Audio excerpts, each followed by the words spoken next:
Thank you very much. So hopefully that video shed some light. I'm now going to hand over to Dr. Forde to tell you who was right and who was wrong with that last question in terms of what antimicrobial resistance is. So over to you, Dr. Forde. Thank you so much. I think I'm going to allow them to answer, to relook at the answer again after and see if they actually answered the same way. That might be a nice way of figuring if they actually got through. So thanks again for inviting me. It's been very busy days for me, but it's a pleasure certainly to be here to share with you. My style is more to try to make this as simple as humanly possible for a very complex topic. There are not a lot of slides, but I'll do a lot of talking in between.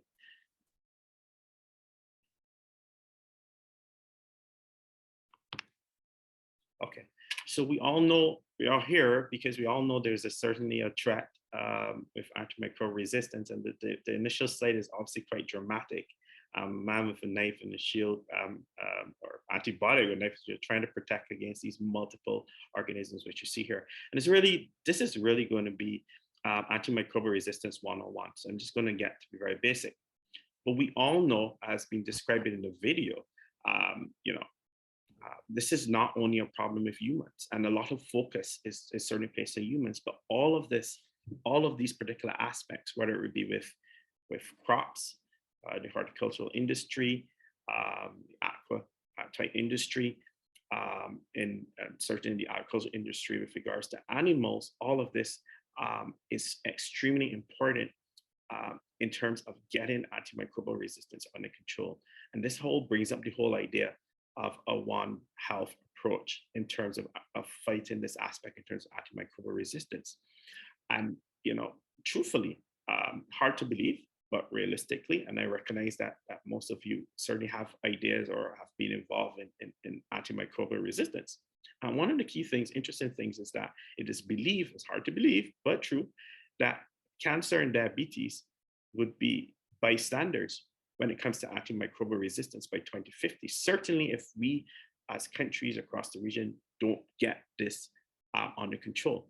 And why is that important? It is certainly important because you, as certainly the communicators across the region, are going to play a massive role in ensuring that not only public stays involved, but you're going to have to be on your feet to ensure that the ministries of health do not take this off the radar, given the significance of the scenario. So I'm going to start off basics. All of these squiggly diagrams, you should probably remember from your days back in school or biology somewhere. Lots of squiggly diagrams is often scare you, but I'm going to break it down. It's not as complex as you might want it to believe it is, at least in my brain. So I'm going to explain to you what bacteria is, what virus is, and fungus. I think that's important to understand at the beginning because they're not all the same things. And I think in the advent of certain COVID, as we see it right now, everybody knows what a virus is because COVID, everything is COVID or some of the virus. But there's certainly bacteria and their fungi, which people don't talk a lot about, but there are obviously going to be challenges, and there are current challenges with that. So what is the big difference? So bacteria, if I had asked you in this call, which are much larger, I mean, fungi are going to be much bigger, but bacteria, certainly these single cell type organisms, they don't have a nucleus, which is that central component, much like humans, but they're actually bigger than viruses. So that is one of the first things I want to bring to your attention. So viruses, much smaller, bacteria bigger, fungi for most part are much larger. So that's important to get. Bacteria, for example, if I told you that a lot of your body mass right now is made up of lots of bacteria, you're like, okay, so they're supposed to be dangerous? Yeah. I always told people I'm an infectious disease doctor, and if I could see bacteria in people's skin, I'll probably run away because there's so many, they're all over, and they're called normal flora or normal commensals. They live there. They're part of you, part of who you are. And they live in the gut, and they live on your skin. But the problem is they will cause you no problems. They're actually protective in a way because they protect some bad bugs from exploding within your system. And I'm going to talk about that particular aspect later and why that particular statement is particularly important. When we talk about viruses, they're just a whole set of genetic background with a nice cover on the outside, and they can get in and cause a lot of damage. They require really, for most part, a human host to survive. They use our own data from our own cells to replicate and survive. So they use us. So if we do make mistakes with our own bodies, just imagine what's going to happen. And then there are fungi, which people don't talk much about. And they certainly are challenging. So they now have a nucleus and they're much bigger. And they're around, all around your environment. You'll see them around the environment, and they can also cause infections. And then the whole idea of parasites as well, they're around. Don't think talk a lot about them, but they're actually, if I had asked on this call, can anyone, I'm going to ask one question here, can anyone give me an example of one of the parasites which are around, which is a huge problem for the world right now? If you can't, it's fine. Anybody can just home in, just press the unmute button and just give me an answer, make it a little bit interactive. Raise your hand if you wanna answer the question, or you can put it in the chat. Aha, you have something in the chat. Okay, so let's see what that person wrote. So anything, but okay, excellent. So malaria, right? So the plasmodiums, for example, they're trouble, and they're associated with a lot of resistance, which is seen not only globally, but right here in the Caribbean, to a less extent in terms of resistance, but certainly they're seen Asia, for example, Africa, large population, lots of people die with that, and there's a lot of resistance to that. We'll talk about that a bit later. And then there's another group of organisms, well, I would say organisms because it's just a piece of protein, but they will cause disease, but they're not really associated with treatment with antimicrobials of every nature. And I'll explain for you what that means. So those are called prions. They're even much smaller. When we talk about bacteria, bacteria, are of different sizes and different shapes. So they're referred to as rods or cocci, and some of them are spiral. Viruses are just fancy. They're just many different shapes, elliptical, spherical, you just call it. They're just very fancy in nature. And fungi are, as you may expect, they're all, for most part, branching type organisms. So there's a lot of terms that are thrown around, and I think you really got to get, as communicators, you have to understand, because people use words interchangeably, and sometimes they're not meaning the same thing, and sometimes they do mean the same thing, and sometimes they mean something totally different. So we hear the word often antimicrobial. And what is an antimicrobial? So antimicrobial is something that will fight against all of those agents that I just mentioned, whether it be fungi, whether it be parasite, or whether it be viruses, for example, or whether it be bacteria. And it really arose from the Greek term, which means anti, which means against, micros, which means little, and bios, which means life. So little life things that causes problems in everyday life. And the definition of antimicrobial is any substance, this is important, whether natural or semi-synthetic or synthetic, which are used to kill all of these organisms which I've mentioned. So that encompasses every single thing. When we think about antibiotics now, we're now specific. So now we're talking about antibiotics for general. What you're basically saying is that you're looking at agents which are now going to be able to fight against bacteria, for example, which would be important. It's an important concept to grasp. And with that, I will move on. Not to get complicated. Don't get afraid by all the lines and the dots and the drives. They're going to make it really, really simple for you. Right. So way back in 1910, before anybody on this call was born, I hope, there were some agents which came up and they thought, okay, they have antibacterial, antimicrobial activity, I should say, antimicrobial activity. Penicillin came about, and then so many other drugs came about. You know about all the penicillins, you know about the amoxicillin, you know about, I'm sure you've heard about that, amoxicillin, the augmentin, for example, the piperacillin tazobactam, otherwise referred to as zosyn. Hopefully you've never had to be on any of these agents, but they are all around. And then there are the aminoglycosides and the tetracycline agents like doxycycline, for example, falls similar into that class. And many other classes of antibiotics. But what did you recognize here? What is like glaringly obvious to you? that certainly by in the 1990s up to now, there have been fewer classes of made antibiotics. And you have to ask yourself why. So this is a question. And this is one of the drives right now. And I'll kind of dive into it for you to give you a good example as to why over time you're getting these antibiotics. Imagine you had a drug and you were making a drug as a drug maker. When it's like you sell the drug and then it has to be used and then they come back to you for more and then you make more money and then you make more money from continuous use. Now the challenge with getting persons to look at making new drugs is it for most companies it's not economically sensible, and then the new ones are very, very expensive. So why is that statement kind of important? Because if I make a new drug and it can only be used under this circumstance, then people are not going to use it regularly. So the amount of funds you're going to make from that particular drug is going to be much less.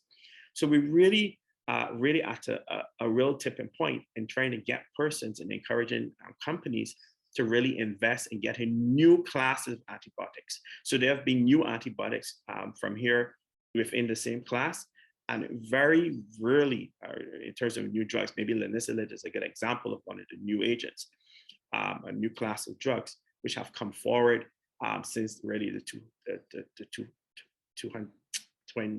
since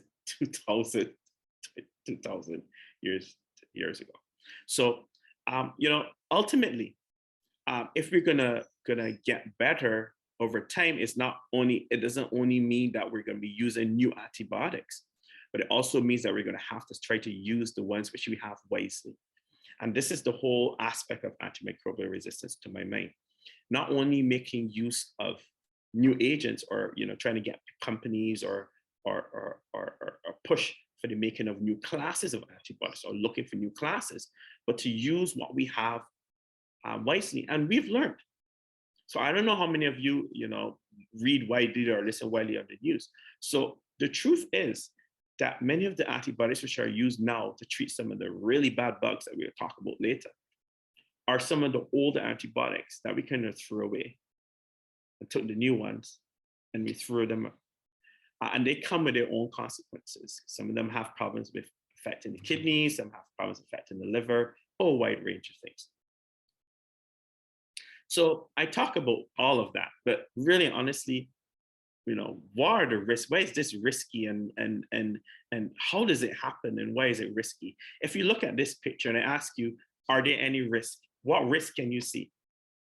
Anybody can open your mics, put your hand up. What's the risk here that you think is there? Anybody? Don't be so excited. Just don't be all excited at once. Just what do you think is the risk based on this picture? In the picture itself. Or do you see any risk? Because if you can't see the risk, then you can't fix the problem. So what are the risks from this picture? Hi, morning. Yes. Probably if they run the risk of drinking the water from the pool. Okay. All right. And that might not be good. Somebody urinated in the pool. That is true. Very gross to say, but that is the way it is. Somebody put something in the chat. I see lots of things in the chat. Nobody wants to talk to me. You have to talk to me. I'm a very interactive fella. Waterborne disease, risk of emptying the pool. Okay. Falls and drowning, intoxication. And you know what? All of those are right. But truth is, you have to look at the bigger picture to see what the risk is. No, you would have never imagined that that risk was there. So this is really what antimicrobial resistance is. We see a risk related to us, but this risk is far beyond us. This has to do with animals, with plants, with how we people do industry with fish in the fish industry, for example, how we discard antibiotics when they're finished, getting into our water streams, etc. And we can consume them, or animals can consume them. It is a much, much, much bigger picture than you can ever imagine. So nobody would have believed that this would have been there. So now when you look at this, you're like, oh boy, the risk is absolutely different. So I think that a seminar or like this it's important for you to get a wide scope of what we're really dealing with globally. So what is antimicrobial resistance? And this is not meant to scare you. And people are probably like, what is he going to tell me right now? This is not meant to scare you. Okay, so I'm assuming that you can see it quite well. And I'm just gonna, I think it's important, although, it looks complicated, it really is not. And I'll make it really, really simple. But I think it's important for you to understand this, because I think as you ask questions to people, as you put things out, you have to understand that antimicrobial resistance is not just one thing. It's multiple different things that can be happening at the same time. It could be one of these mechanisms. It could be multiple of these mechanisms. It may be some of them, or maybe some of them being about to develop. So watch this. So this fancy thing over here, these little things, the red and white dots, I hope you can see it quite well, are the antibiotics. This is what we give people. And these are the bad bugs. These are the bad bugs. These are the bad bugs right here. So by common sense, if I give you something by mouth and it gets into your bloodstream and there's a bacteria which is running around there, the drug has to get to its site or the area where it needs to act to kill the bug or to stop the bug from expanding. So the bugs have been very smart. And we think that we're big as humans and we're so smart and, et cetera. But bugs, trust me, especially viruses, they're extremely intelligent. And what they actually do is they have mechanisms in place, which I want you to, you have to remember, but to get a wide idea that this is a big problem. You give somebody a drug, it tries to get to the bug, but the bug is smart. The drug gets in and the bug says, oops, you're not belonging here, and it throws you back out. That's mechanism number one, which is called an influx mechanism. But don't worry too much about that. So the antibody actually gets in the bug to try to get to where it needs to act, but the bug is like, nope, it created pumps that pumps the drug that it recognizes is their backup. Good. The other one, imagine you're trying to get inside something and it's like, you keep hitting the barrier and you can't get in. So the outside of it has either a lipid barrier or the cell wall of the bug, which is the outer component, right? It's preventing the drug from getting towards the site to act. And if it can't get to the site to act, then it's useless. It's just going to be circulating in your blood and doing nothing, and the bug will continue to flourish. So that's easy. Now, to enter bugs as well, you require sometimes to enter. The antibiotic gets it, and you think, okay, yeah, good, I'm going to go smash him. But when he gets inside, what happens? The organism is so smart, it produces things such as, I'm going to call a word, don't get frightened, beta-lactamases and all these other fancy little things. And what does it do? It breaks the antibiotic down. So if it breaks down the antibiotic and it destroys it, it can't act, right? Good. So what are the other fancy things that are there? So antibiotics, sometimes, some classes, I'm not going to get into those details to scare you, but some classes go in and they have to bind to certain sites to function. So then it stops the organism from getting more and more and more. So if I bind to this site, I will stop replication of the bug. But the bugs are so smart. What they have done is alter the site. Imagine you're a triangle and you're trying to get into a circle. It's not going to work. So if I change the site for which the bug is trying to get into, it's like, wait, this is not fitting. It's supposed to fit like this, and I stop the bug replicating. But if it's a circle and I'm going like this, the bug is like, ha ha, good luck.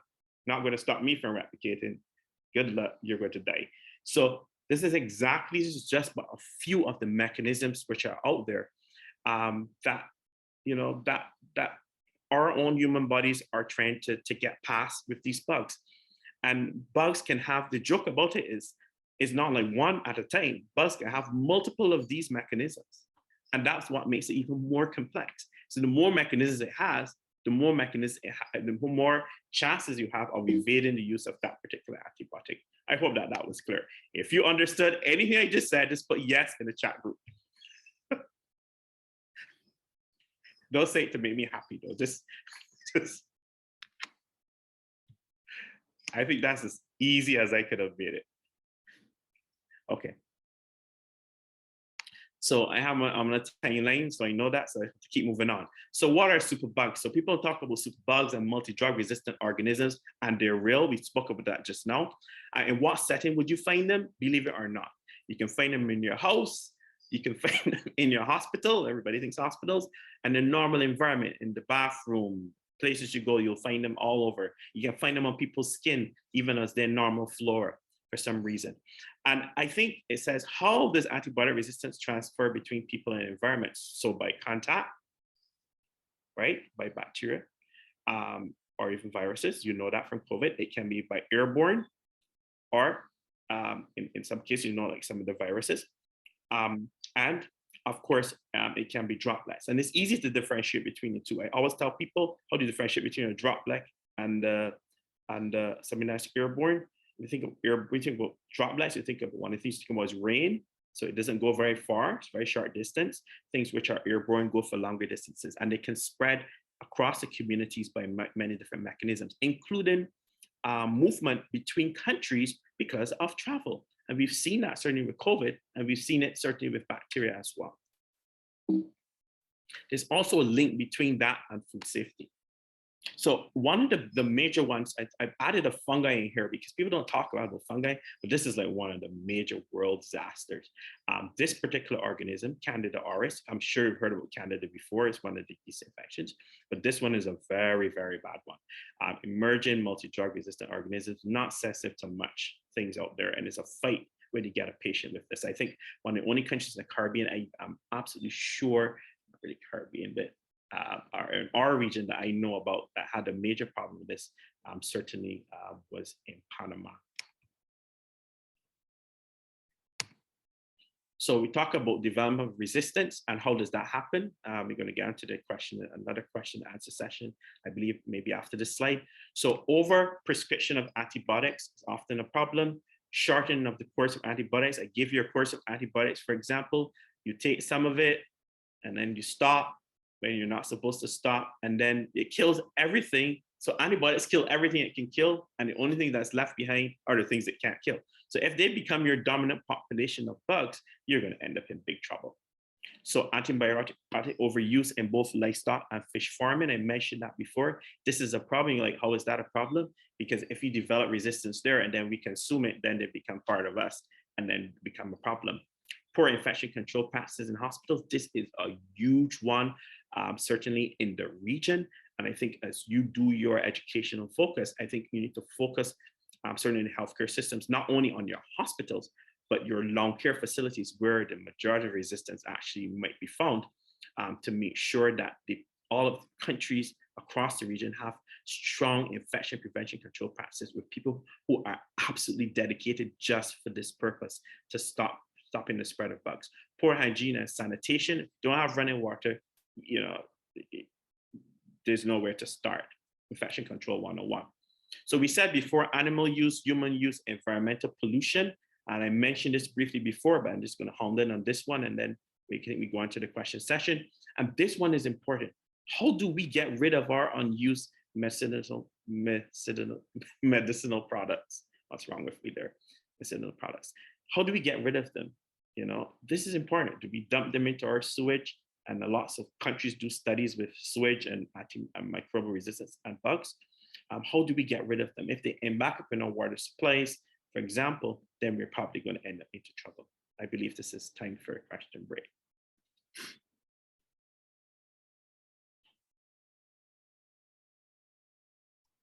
Dr. Forde, is this where I ask the question that we have, or is this one of your questions? This is our question break? Yeah, this is your question break. Then this is the end of my all right, no problem. Okay, guys, so that was a lot of information. It was a good refresher for me because I've had the pleasure of speaking with Dr. Forde before. So we have a quick poll for you now, and we're going to be using a word cloud. I don't know if you've seen these before, but we're going to ask you to please tell us what actions can contribute to the prevention of AMR. Please don't use long sentences, so give me a word, at most 3 words. Don't type a whole lot of words. So we want you to type these actions in the word cloud, and then we'll see what you say. Let me go back to screen here to see. Team, do you have to share screen to show them what to do, or is that also coming up? It's also in Menti.com. Yes. So please go back to Menti. And let me repeat, what actions can contribute to the prevention of AMR? And we will see your answers in a word cloud. So go right ahead.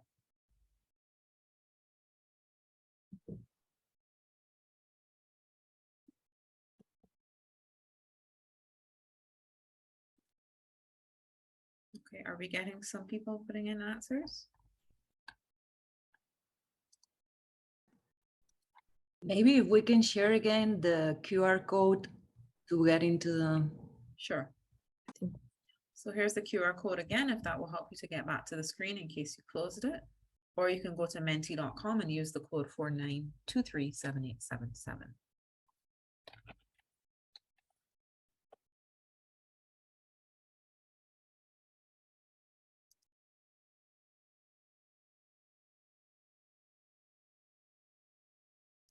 Are we getting some responses in as yet?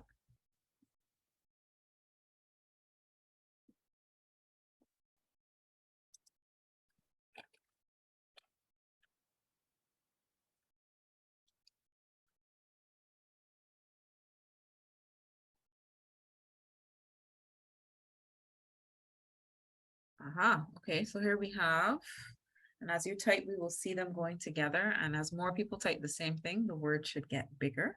So Dr. Forde, have a look.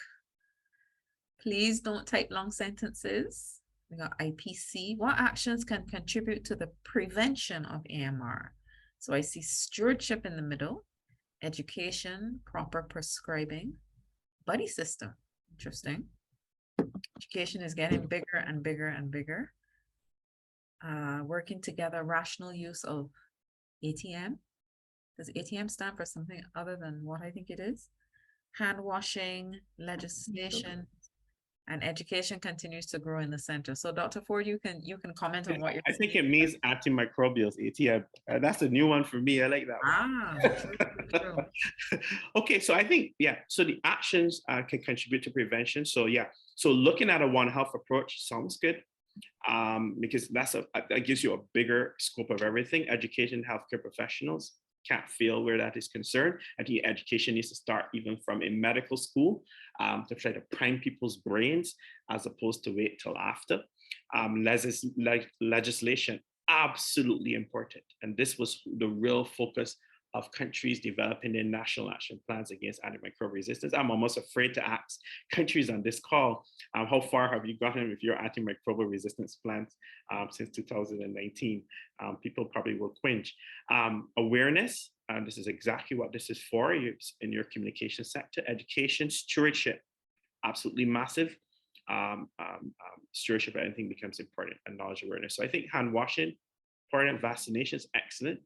So much of everything here certainly is fine. I'm not sure what buddy system means. I can foster what that might mean, but I have no idea. For the person, type in the chat what they meant by buddy system. And Dr. Forde, is there anything missing here, glaring to you? Not really. I think disposal, said responsible use of antibiotics, but also disposal of antibiotics as well. I think that's one of the things. How do we dispose of them? I think becomes very important. It's probably the only thing I think is really blaringly missing to my mind. Okay, for the person who wrote buddy system, could you put in the chat what you meant, please, or turn on your mic? Maybe we could have so we could understand. If not, Dr. Forde, you can continue. Hi, good morning. Yes, for a buddy system, it's just having a set of persons who encourages the patient to take their medication to the very end. Champions, okay. So basically you're talking about antimicrobial champions. Excellent. Something that we have done in infection prevention control, by having champions, and maybe you're right. Maybe I think there may be a move to have antimicrobial champions within hospitals. They can be pharmacists, they can be nurses, they can be doctors. For example, I think it spins off of infection prevention control. Thanks so much for that. That's actually quite interesting idea. You just set off something in my brain that I didn't really think too much about before. So good. I'm also learning. It's also good when a presenter can learn.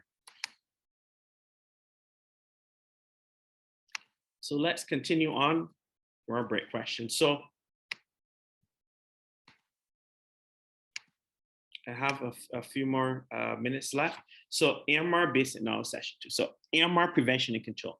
So we spoke briefly just now about, we talked about bugs. We spoke about bugs. We spoke about the challenge it is throughout the whole system apart from humans, and that's one approach to getting a handle of antimicrobial resistance.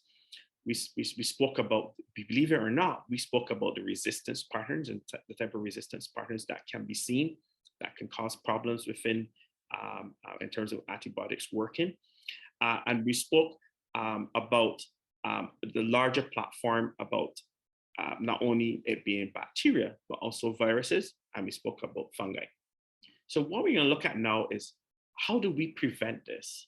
And you've really hit the nails on the head, and I've given a shorter version here, and you've really highlighted almost every single thing you need. So I think, first of all, there needs to be a recognition that there is a problem. So how do you prevent something? You have to first recognize that there's a challenge. Right? If you don't recognize there's a challenge, then how can you fix something? Right? So first, you recognize first that there's a challenge. Once you've recognized that there's a challenge, you need to put certain things in place. You need to educate, have an educational platform throughout your whole system. And that educational platform needs to start not with the people only now, but from the people who are coming up. And I have the privilege of sitting with the Prime Minister of Barbados, as she is actually one of the chairpersons for apartheid council for WHO and antimicrobial resistance. And one of the key things that we mentioned is that we need to pay a significant focus in terms of antimicrobial resistance from childhood. So children around young adults, this needs to be brought to that particular platform so people understand. And it needs to start at the level not only of teaching about antimicrobial resistance in healthcare settings, whether it be nursing or doctors or microbiologists, etc., but to really make a focus, make them understand if we don't get a hold of the situation, and if they don't prescribe properly, and if they don't encourage the patients to take the antibiotics when they're supposed to, and then that's where the trouble will start. So apart from that, what else can you do? One of the most important things, infection control 101, which hospitals don't think a lot about, basically is hand hygiene. And having simple soap and water are the appropriate agents to use hand hygiene. This is strategically important. I would garner to say that I think most hospitals, certainly in the region, will have these things in place because of COVID. And COVID would have allowed us to get many of these things in place that we probably didn't have before in any large parameter. But it doesn't only mean that we get them in place, but we also use them and we monitor the use of them. And why is this important? How does hand washing have anything to do with antimicrobial resistance? Well, I'll tell you from infection prevention control and my own experience, certainly in Barbados and Canada, that there have been outbreaks in major units of hospitals because the same bug is spread from floor A to floor B by the same physician who does not wash their hands. And they just tear the bug from one area to other, and then it just spreads and it can cause infection in people who are immunocompromised. We don't think a lot about it, but vaccinations. How does vaccinations play a role in terms of AMR? Well, we talk about the influenza vaccine that is given, or supposed to be given on a yearly season, and it's a very poor uptake, even among healthcare workers.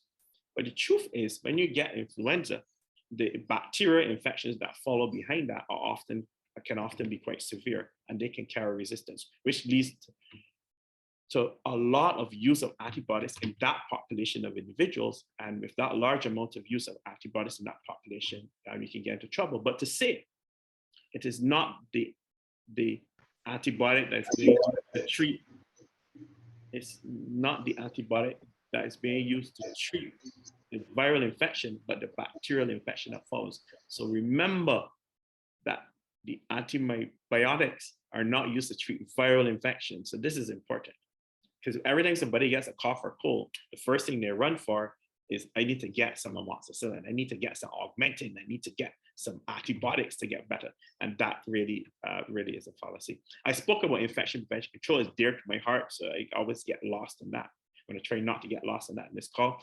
But all hospitals, you must, as communicators, insist that really that hospitals have, hospitals and healthcare settings all have strong infection prevention control programs in place.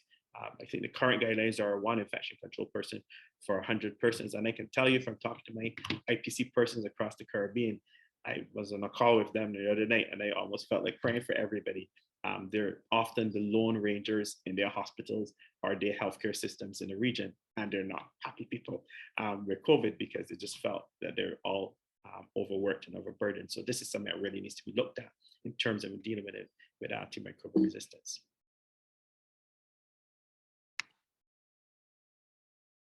There's another question break. That was fast. Yeah, we did get there pretty fast. Okay, so we have another question for you. Another quick poll. So are you ready? Do you consider that COVID-19 has had an impact on antimicrobial resistance?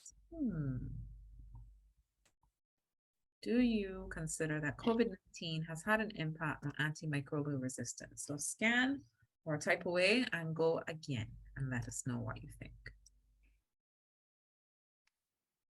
The options are no, these issues aren't related. B, they're related, but the pandemic has not caused more illness or death. And COVID-19 has significantly worsened the impact of AMR on public health. So let's see what you think.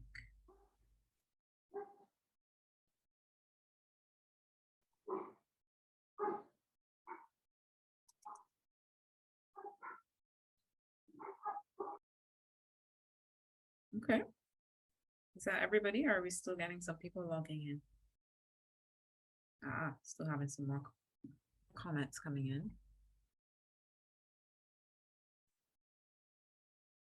Okay, so we have no one who thinks the issues are not related. Most people think COVID-19 has significantly worsened the impact of AMR on public health. What do you think, Dr. Forde? $1 million question. It has. It really, really has. I believe, and thanks for all the answers. They're still coming in. Seems to be a bit lopsided in the answer, in the answers, and I think that they're absolutely right. I think COVID-19 has done 2 things, and I think the globe should have seen it. It was like so obvious. At the height of COVID-19, when everybody was so afraid, that's why I said everybody was so afraid in 2019, 2020, I would dare to say that viruses, for example, like influenza and other respiratory viruses, in terms of numbers in the traditional populations had increased. The amount of, the amount of cases of influenza and respiratory syncytial virus and all those fancy viruses in terms of transmission in the community and in terms of hospitalizations were decreased because people were wearing masks because they were more afraid. I think, so in that context, we saw less of that. But in one context, in the initial part, and certainly probably in the middle of COVID-19, when there was so much uncertainty, there was a lot of antibiotic use.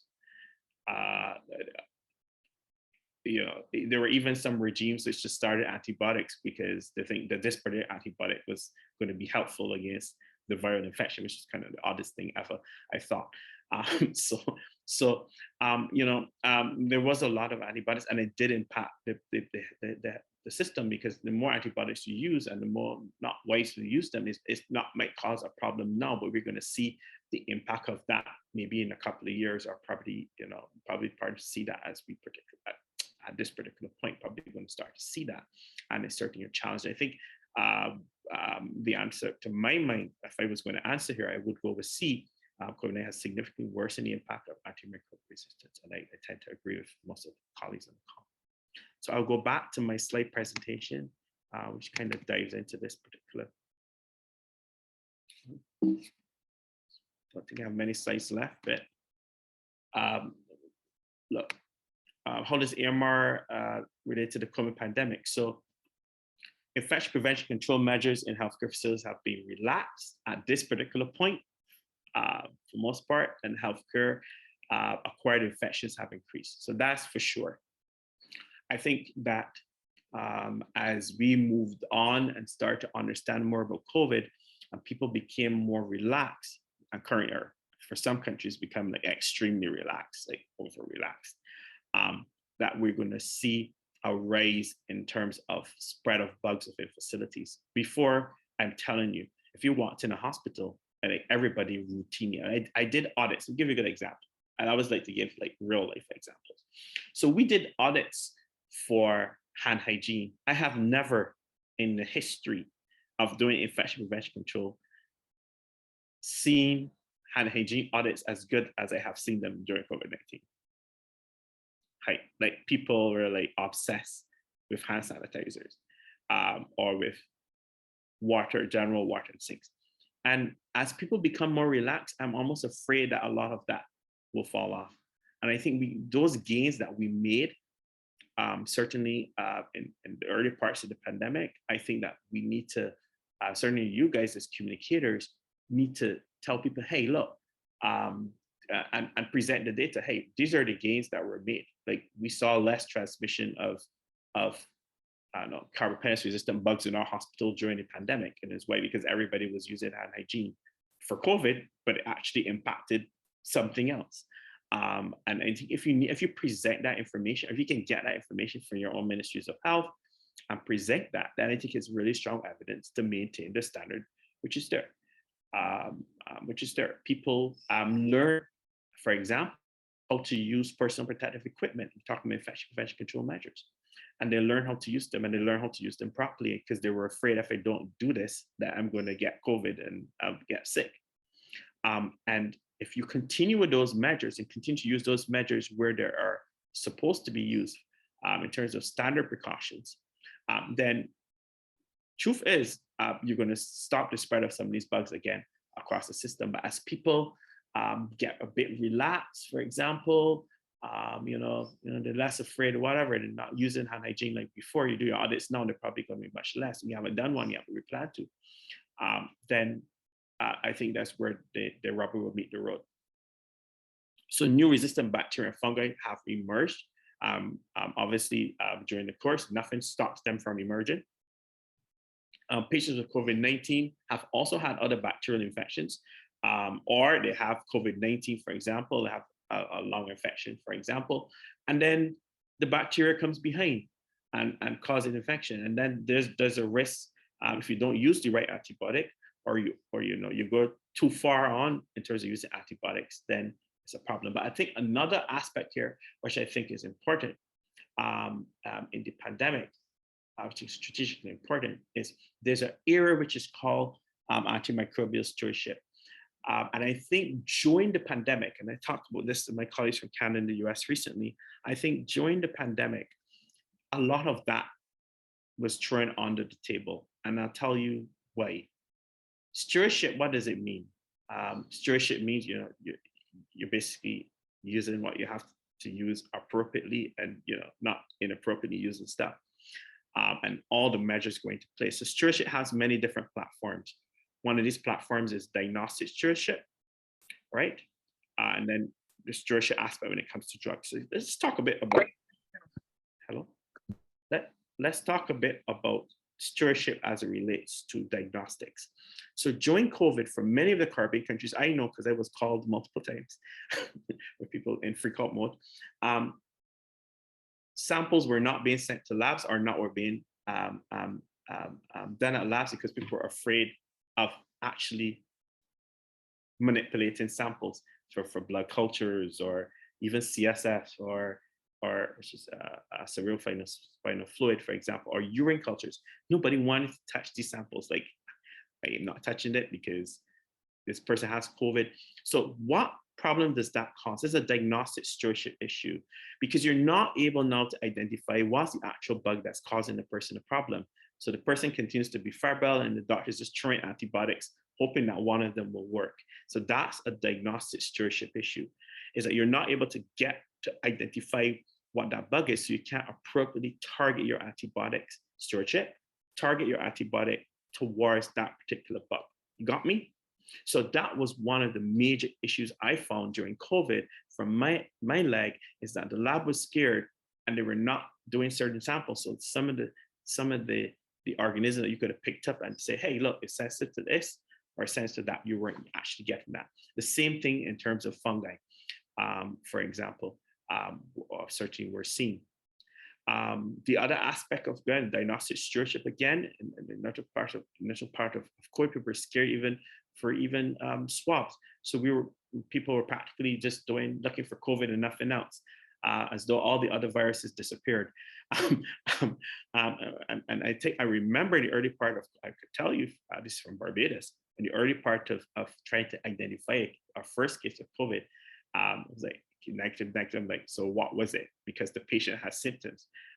Please run a influenza screen on the patient. Is it human metapneumovirus, for example? Are there other viruses that are circulating that we also need to know about, which can also impact our healthcare system while we're looking for COVID? So I think that's the area of diagnostic stewardship. Then the area of drugs now becomes strategically important. So if you can't identify the bug and you're just giving antibiotics willy-nilly with the hope that they respond, you might give a high-powered one and it responds nicely. But I keep saying, and I said from the beginning, antibiotics don't only kill the bug that you want to kill, it kills everything else it can kill. And that's important. So remember I told you that a lot of your body, if you looked at it, are made up of bugs. So if it starts killing all of your nice bugs which are there to prevent explosion of the other bugs, then you're going to end up with other bad things, which we've seen during COVID. People with Clostridium Difficile infection. I'm sure you've heard about C. diff. And the bad diarrhea, people having diarrhea. I remember, I've never forgot a case in Canada, a lady was having to go to the toilet with loose stools at least 30 times a day. That's crazy. Just imagine that. So, and it's really because she wiped out all of her gut. It's normal bugs. And what could only be left behind to grow? Bad things. And they cause diarrhea. So I think that aspect during COVID certainly is an important one. And then antibiotic use has increased. As I said before, during COVID, not only to prescription, but self-administration. There were people who had severe symptoms of COVID. And the first thing they thought about, this is where your education comes in, was to go to their friendly pharmacist and say, I need some amoxicillin.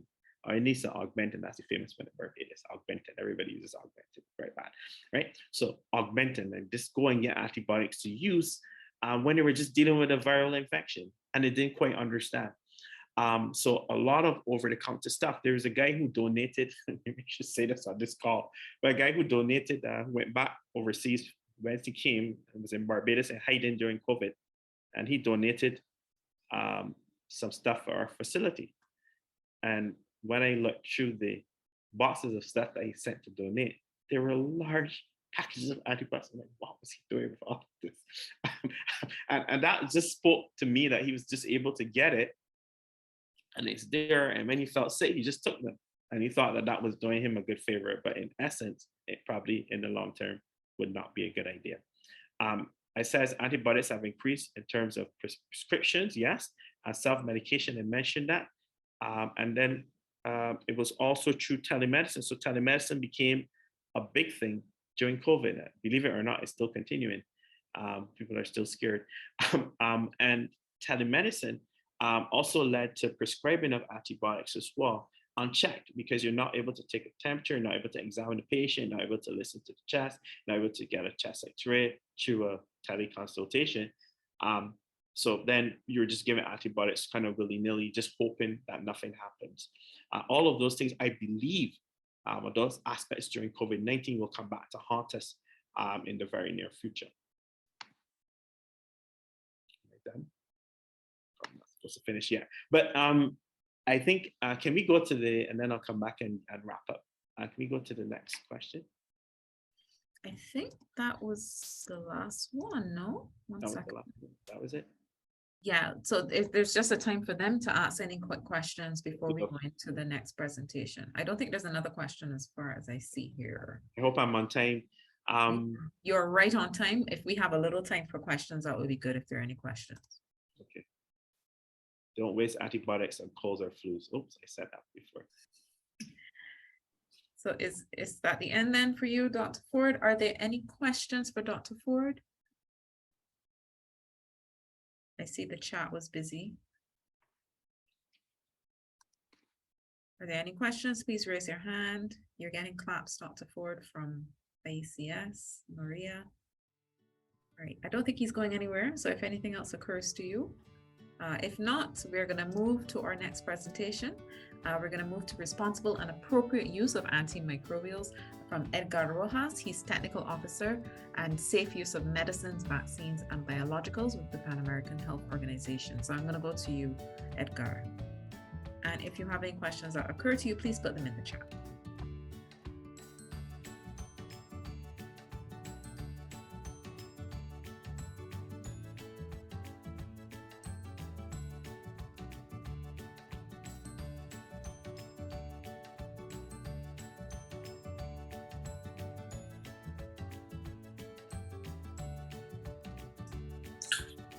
Thank you. Can you hear me and see the presentation? Yes, you're good to go. Thank you. Okay, thank you, Lisa. Thank you, Dr. Forde, for the introduction. Essentially, as you were anticipating, we are going to try to respond to essentially this question on the screen during this brief 10-minute presentation. Why do we need to acquire antimicrobials with a prescription? I think in the last minutes, Dr. Forde gave a lot of the hints, and we're going to try to add some input to solve this question. Sorry, my slide is not moving. Is it moving for you now? You can use the buttons at the very bottom. That happens to me before. That should work. There you go. All right. Okay. So just a very quick slide to also make it a little graphic of how antimicrobial resistance emerges or occurs. So at the beginning, imagine a series of bacteria that live in your body. Some of them are beneficial to your health, and some of them are not. Some of them are drug resistant, and some of them are not. It means an antibiotic may kill one of them, but not the others. So let's think that the blue ones are the ones that can be killed, and the purple ones, the ones that are drug resistant, the ones that survive the antibiotic treatment. So if you take an antibiotic that you do not need, I'm sorry about the background noise, there's construction next to my apartment. If you take an antibiotic that you don't need, you're probably gonna end up killing a lot of this bacteria.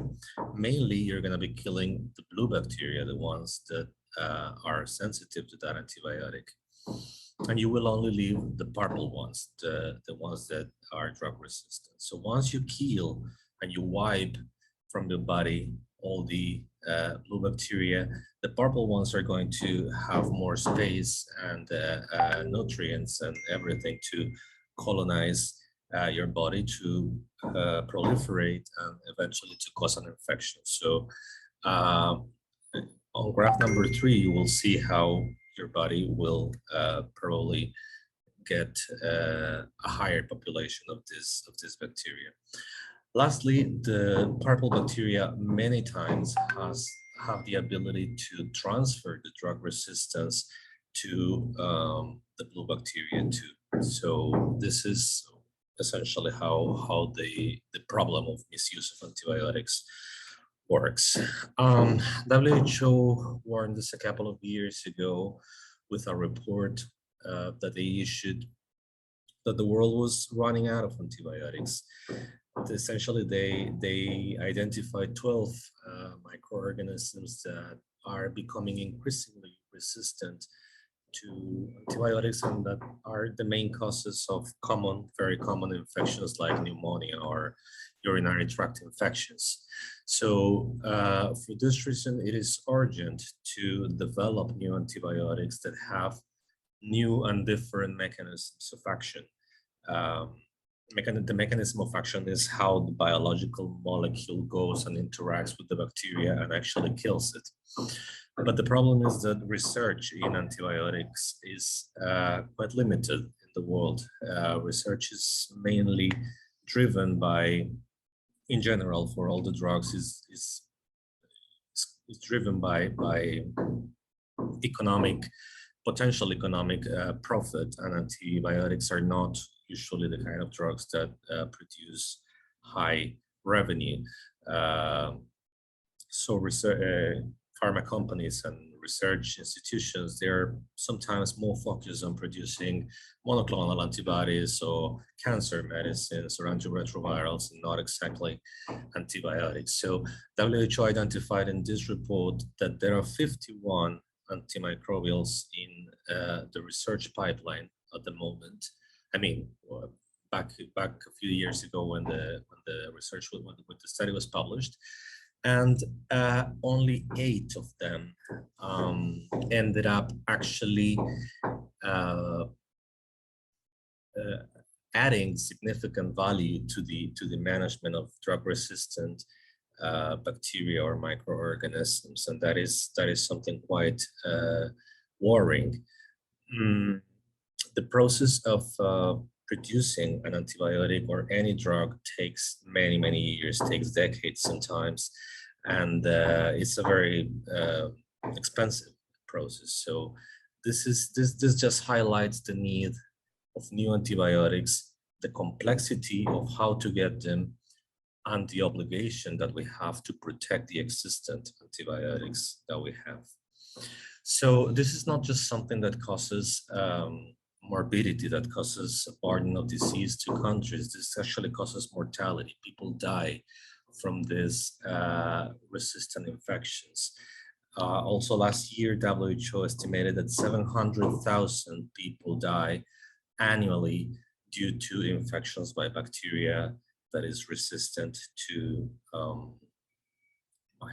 antibiotics. One of the main drivers of that is the inappropriate use of antibiotics, and that is something that I'm going to be talking a little bit more in the rest of the presentation. So the patients die not only because the antibiotic doesn't fight the infection that they have, which is the main reason, but also because when we have to increase to escalate the treatment and go to more aggressive drugs to treat resistant bacteria, these more aggressive drugs also have more side effects, and they can be significantly more toxic than first-line antibiotics. So patients may not only not get their infection cured, but they may also experience adverse events, and that is what we refer as toxicity. But we have to keep in mind something. We in WHO and PAHO will always advocate for the access to essential medicines. And when we support imposing certain restrictions on how to acquire the antimicrobials, it does not mean restricting access to essential medicines. We just want to incorporate the concept of rational use so that these drugs can be taken advantage of, but not abused in the sense that they may end up giving an undesirable outcome like toxic events or eventually antimicrobial resistance. So as I was saying before, the effects of toxicity are very real. Many of these drugs, second-line antibiotics, third-line antibiotics, they are toxic for the heart, for the liver, for the kidneys, for the central nervous system. And some other may even interact with other medicines and cause undesirable outcomes, interactions, and adverse drug reactions, like I was saying before. There is a classic example, I think Dr. Forde mentioned it very quickly at the end of his presentation, but it's the example of Clostridium Difficile. It's an infection that occurs, it's a bacteria that may be in your gut and may occur and may proliferate and actually cause a very serious infection when you are taking antibiotics. For example, in the case of when you take them and you don't need them. So you may wipe out all the good bacteria, you may alter all the environment and all the colonies of bacteria that live in your gut. And by doing that, Clostridium difficile proliferates and causes a serious infection that ends up producing a very deadly diarrhea. It's like a diarrhea that is more serious than just any normal diarrhea. People actually can die from this. So of course there are other measures like infection prevention control for these, hand hygiene, but one of the main messages in the example of Clostridium difficile is do not take antibiotics that you don't need, because you may also additional to the previous undesirable outcomes that we've just mentioned, may even cause yourself another serious infection. I'm gonna, since I know that most of you are involved in the area of communication, I just wanted to leave this material that we developed here in PAHO last year. It's called the Handbook for Communication on Rational Use of Antimicrobials. It's essentially a document addressed to journalists, communicators, that provides some general guidance on how to implement communication, both for professionals, health professionals, and also for patients and the community. There are even some material messages that we have here. And well, we just hope that you may find it useful. It's both in English and Spanish, so feel free to look for it in the PAHO website, or I can also leave this link in the chat at the end of the presentation. So in summary, the key messages that I would like to give before we close the presentation, and if you can only take one slide from what I've just said, this would be the take-home messages. First is the issue of harm. Antibiotics are a very useful tool in the therapeutics of infectious diseases, but they may cause harm. They may be toxic. They may have secondary effects. They may have interactions, and they may even cause secondary infections, as we just discussed in the case of diarrhea. Resistance, antimicrobials can induce antimicrobial resistance, so we need to protect them. We need to choose wisely from the perspective of prescribers, of doctors. They need to choose wisely and to weigh the risk and benefit of giving a person an antibiotic. Third, we need to know a few facts, something just in terms of knowledge, a bit of 3 key facts that I would highlight. First, one antibiotic may treat a group of microorganisms, some specific group of bacteria or microorganisms that cause a specific type of infections, but they are not going to treat all of them.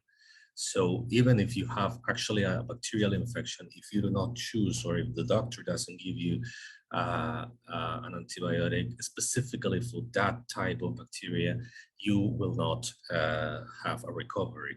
You may eventually cause all these adverse outcomes.